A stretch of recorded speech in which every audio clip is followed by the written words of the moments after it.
Hey, this is Morty back with another video. Today I want to go over Everquest Legends starting fresh. Let's say you're a new player, a returning player, a player that might have been playing for years but on different servers than live. I want to go over some hotkeys and some recommendations that I have for starting off. So first thing that we're going to do here is create a character, and I'm going to go with Ogre. We'll put in my name, and then we'll select, I want to be a warrior, and then just make sure that you're checking the deity and making sure it's the one that you want. So for me, I'm going to go with agnostic. That's better for the quests that I want to do. Some of the factioning that I want to do.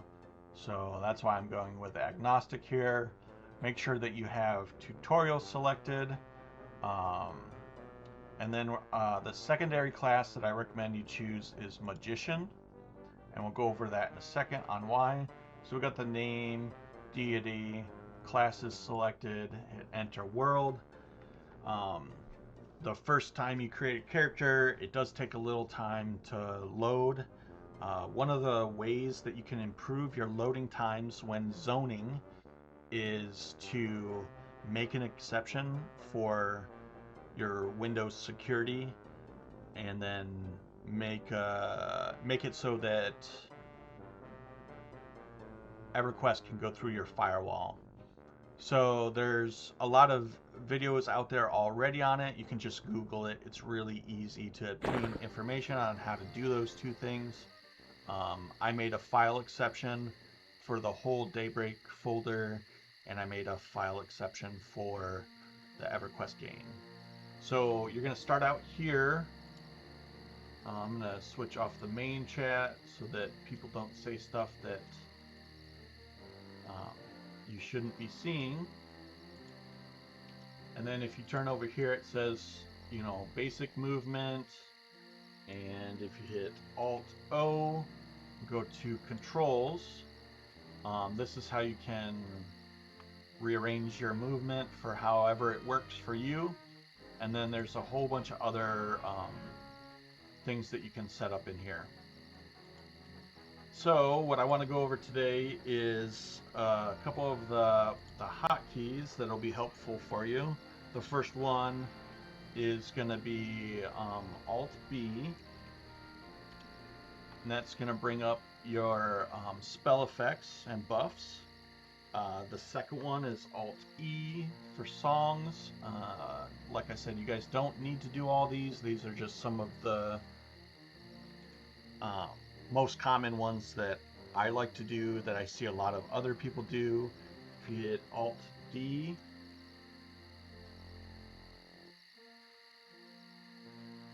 it's the compass, so that's up here in this corner. I like to move it down just a little bit because I like to hit F11 for the netstat so that I can see my frames per second and my lag.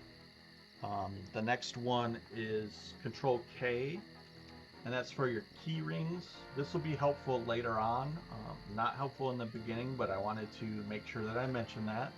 Has a lot of tabs here that are going to be helpful for you. And then Alt F1 for anyone that's using a pet, so that's beneficial for them. And then let's see, the next one is /XTARSHOW.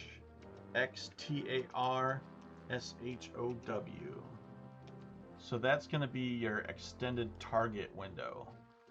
So it starts without a hotkey, so that's why I gave you the command for it. And you can go in the UI, and if you go to I think it's UI and it's extend target window toggle, you can set something there, but since I have it open, I'm not gonna close it ever, and I can just use the command.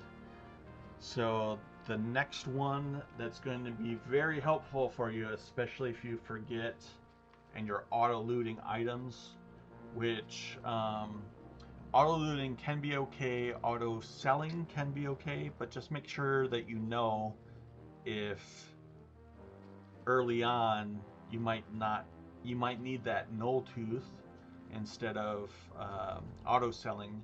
You want to keep it so that you can trade it in for a quest. There's a couple of different quests that are beneficial, so just make sure you're not selling everything all the time. So if you do /advl, it brings up the advanced loot window, and you can go to filters, and then if you had anything filtered, you can click them off, and it could get like a really long list. So just make sure you remember /advl. The last one that I want to show you is the hotkey, or the actions tab. So that's L, and this is going to show you all of the actions that you can do, like bash, kick. You can set these to auto skill. If you set slam as one, it's going to uncheck bash, so just remember that. Let's see here. What I want to do next is, because I'm a mage, I'm going to summon a couple daggers. And the reason why I want to summon a couple daggers is because the ratio on these summon daggers are 0.143, and your starting weapon is 0.13, so it's a little bit better. And then you can dual wield if your class can dual wield, right? And then I'm going to grab another one just so that I can throw it in my pet bag. And then the next thing that I recommend is that you can leave that up for now, and you go to your loadouts and edit, and we're going to choose a different class to start with. So you go to additional classes and then unclick magician, and I recommend that you switch to rogue.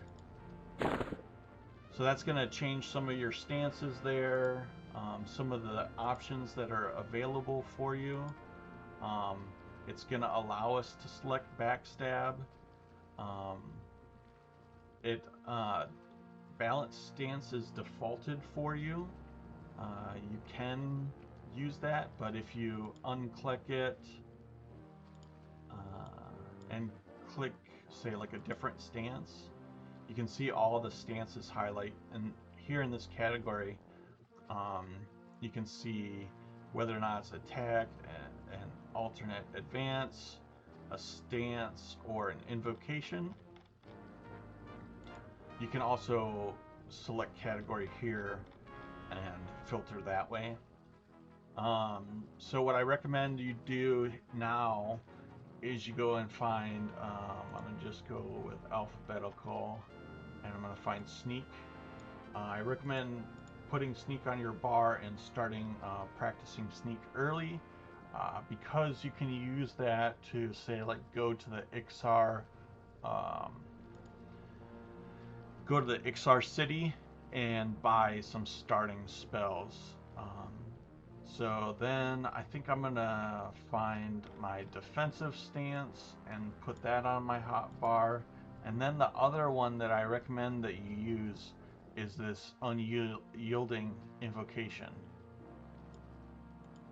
So if you just click on unyielding, it says who can use it. So if you're a warrior, monk, rogue, or berserker, your health regen out of combat is doubled, and your resistance go up. So so you can see my health regen is now 4. So that's one of the beneficial things of starting warrior. So I'm just gonna be in defensive stance to start here. And then one of the funny things is when we go over this bridge, it's gonna buff us with enduring breath. So if you really wanted to, you could swim around in this moat a little bit and get some swimming skills up. We're just gonna go talk to Doug and give him this note, and he's gonna tell you some information here, so I recommend you read that to start with, so that if you're not familiar with it, you can figure out what to do. We're gonna go over to this lady in this building, Dougina, and we're gonna buy that thing for 0, and then we're gonna skip these stairs to start with, and we're gonna go find old Doug. So you can use the find option and look for Doug, and it'll show the glowing path all the way this way. This is not how I would have my UI set up, by the way. It's taking up too much real estate, so I would move this stuff. But old Doug wants this box, so we're going to give that to him. And he's going to give us a pair of boots for the long road, which have a clicky on them, which allows you to move faster.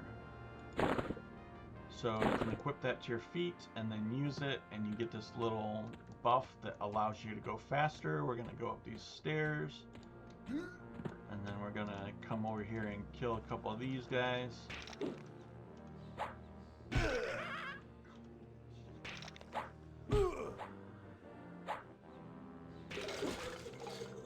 We're going to loot the heads from these guys with skulls.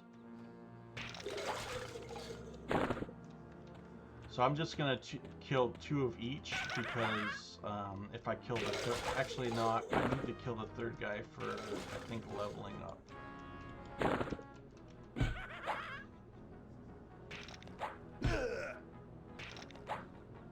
But I'm going to sell that one.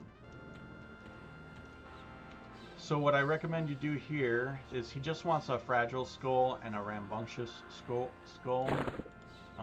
And if you give him 1 of each, he's going to give you another boot.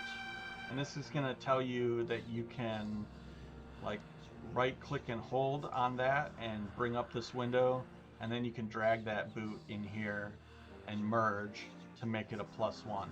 And what that would do is reduce the weight a little bit, and it would give you 1 more AC and 1 more hit point. So I'd have 5 AC and 6 hit points. What I recommend doing is you take this other boot and you put it in your any slot. So you're going to get 4 more AC and 5 more hit points twice.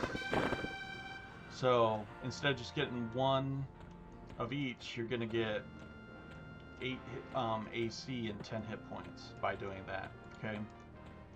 So then you can go back to Doug here, and you click finished, ready to leave, and then send. And that'll be the end of the tutorial. So as you're out and about, you can click sneak, level it up, take a few steps. Once this cooldown is done again, stop, sneak again, level it up. And you kind of do that on your journey. You know, it just takes a second for you to stop moving to get a skill point. So this will be helpful on my run to whatever the new outpost is for the xtars. I had my sneak high enough to where I could go and buy, I swapped to, I'm rogue when I'm in there, I sneak, I talk to the enchanter spell vendor, and then I buy illusion human because it's a level 2 enchanter spell. Then you can like leave the area, swap to Enchanter instead of Rogue, and then you can run through any zone basically that you want as a human. As you get higher levels, you can go back and do that again with some of the other illusion spells, but that's just a quick way to be able to get around. Like I can run to the docks and then use the transporters on the docks to send me different places. It's a little bit harder as an ogre to run in there, but if I swap to Enchanter and just do human illusion, I can run all the way there. So that's it for this quick tutorial. I do have some more videos planned and coming up later this week, so I hope you enjoyed it. Have a good one. Peace.